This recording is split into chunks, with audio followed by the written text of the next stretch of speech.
Hello, this is an episode of Moraine Reads, and the book is The Woman Who Walked Into Doors by Irish novelist Roddy Doyle, set in Dublin in the 80s, but moving back and forth through time.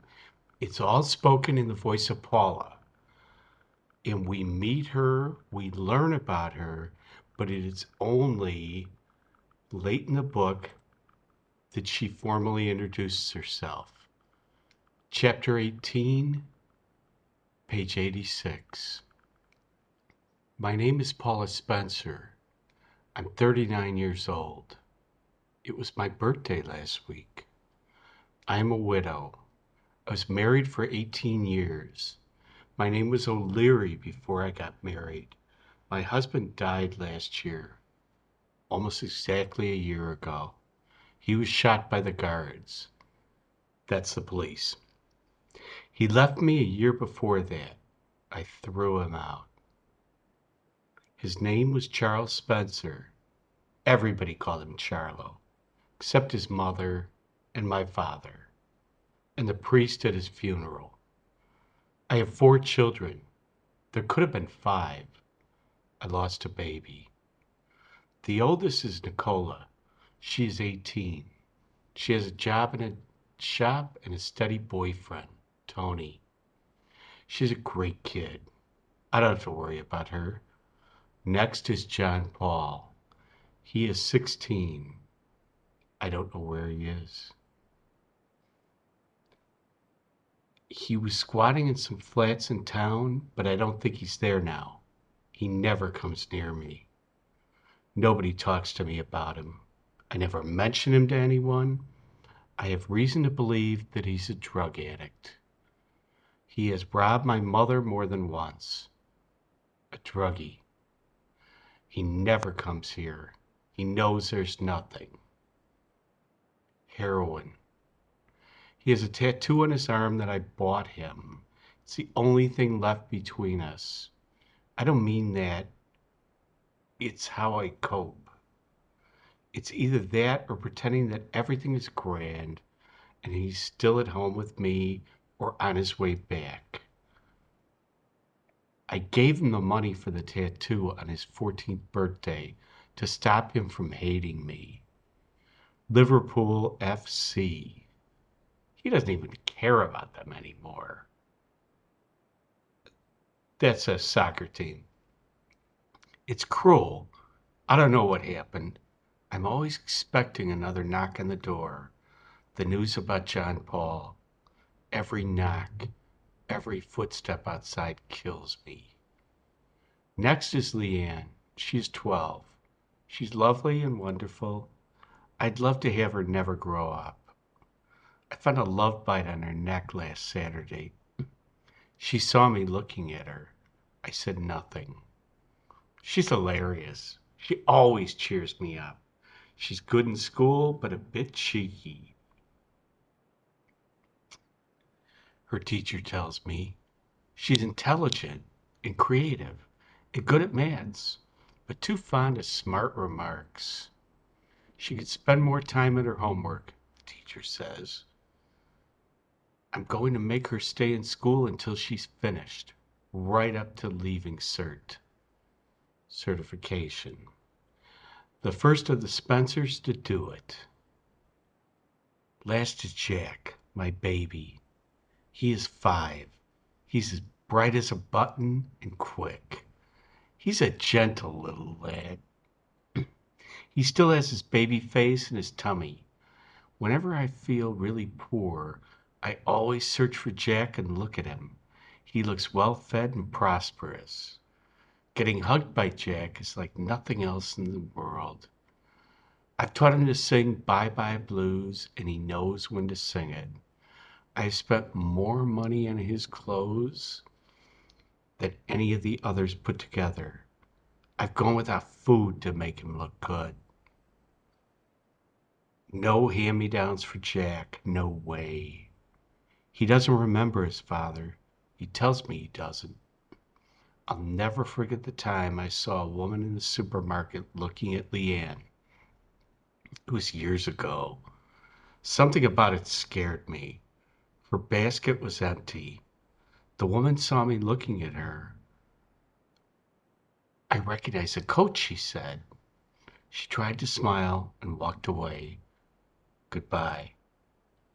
I got the coat from Vincent de Paul. Never again. The humiliation. Jesus, there were other things that upset me then, and still do. Where was her daughter? It was a weekend. Why was her basket empty? It was just an ordinary blue coat. That poor woman. And then later, chapter 25, he lost his temper and he hit me. He lost his temper. It was as simple as that. And he hit me. He sent me flying across the kitchen. I hit the sink and fell. I felt nothing, only shock and a spinning in my head. I knew nothing for a while. Where I was, who was with me, how come I was on the floor. Then I saw his feet, then his legs, a triangle with the floor. He seemed way up over me, miles up. I had to bend back to see him. Then he came down to meet me. "You all right?" His face, his eyes were going all over my face, every inch and corner, looking, searching, looking for marks, looking for blood. He was worried. His face was full of worry and love. He was scared. He skipped over my eyes. He turned my head and looked at the sides. "You fell," he said. "I didn't. I fell. He felled me." I'm looking up at it now, 20 years later. I wouldn't do what he wanted. He was in his moods. I was being smart. He hated me being pregnant. I wasn't his little Paula anymore. Before he knew it, he drew his fist back and hit me. He hit me. He aimed at me. He let go. He hit me. He wanted to hurt me. And he did. And he did more than that. I'm looking at it now, but that isn't what I saw then. I couldn't have coped with it then. The fact that he'd hit me, plain and simple. He'd drawn back his fist and smashed me. Something had gone wrong. I fell. I'd been too near him. He hadn't realized. He'd only been warning me. He didn't know his own strength. He had things on his mind. Anything. It wouldn't happen again. Anything. It wouldn't happen again. How could it? It had been a mistake. We'd laugh about it later. Remember the time? We did laugh about it later.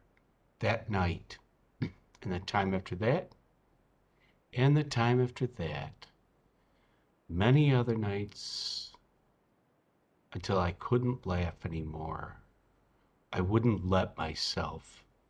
Nothing came out when I opened my mouth. Only pain.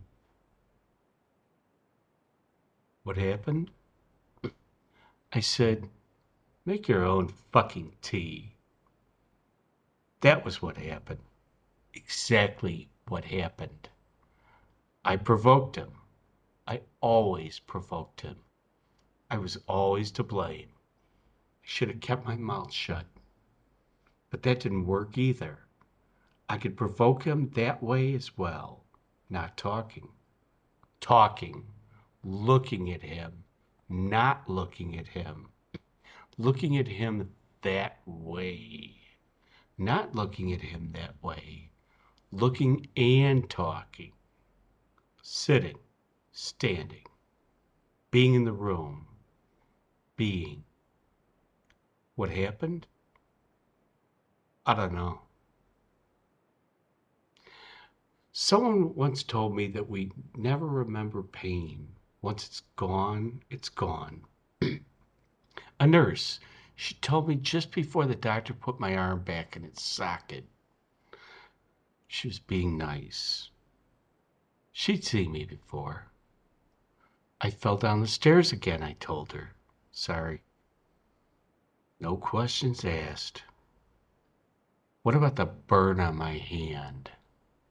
The missing hair? The teeth? I waited to be asked. Ask me. Ask me. Ask me.